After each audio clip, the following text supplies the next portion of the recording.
इनको फांसी वाली जगह ले जाया जा रहा था। उसी वक्त उसकी नजर ट्रांसपोर्ट ट्रक के उभरे हुए बोल्ट पर पड़ी। एकदम से दिमाग में भागने का प्लान आ गया। उसने जेब से सिक्का निकाला, उसे स्क्रू के स्लॉट में फंसाया और धीरे धीरे घुमाने लगा। उसका साथी तुरंत समझ गया और आगे ड्राइव कर रहे गार्ड पर नजर रखी। जैसे ही गार्ड पीछे मुड़ा, दोनों झट से नीचे लेट गए और खतरा टलने तक रुके रहे। फिर वो सही टाइम देखकर दोबारा उठ गया और काम जारी रखा। पहला स्क्रू ढीला हो गया। उसने सिक्का अपने साथी को दे दिया। साथी ने दूसरी तरफ वही किया। फिर दोनों ने बैरियर पकड़े हुए चैन को ढीला किया। अगले ही सेकंड दोनों ने जोर लगाया। पीछे का पैनल आखिर खुल गया। आगे बैठे गार्ड को कुछ पता ही नहीं चला। दोनों ने अपने पैरों को केबिन की तरफ टिकाया और पूरी ताकत से किक मारी। कंपार्टमेंट झटके से अलग हुआ और पीछे की तरफ फिसलने लगा। जमीन तेजी से पीछे छूट रही थी। उसने अपने साथी के चेहरे पर डर देखा, लेकिन आजादी के सामने हिचकिचाने की जगह नहीं थी।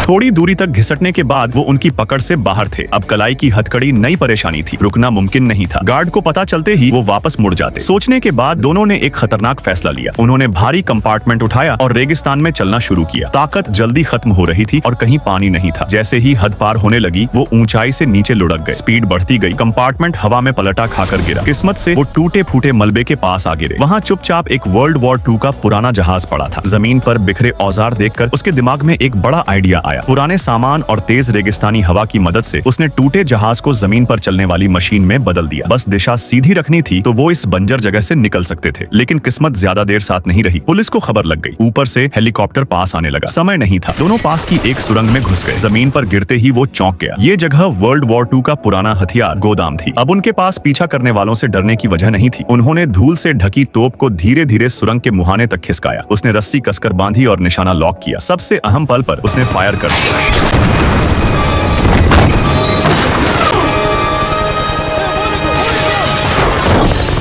गोला सीधे हेलीकॉप्टर से टकराया, लेकिन कुछ नहीं हुआ। पायलट के चेहरे पर भरोसे भरी मुस्कान थी और अगले ही पल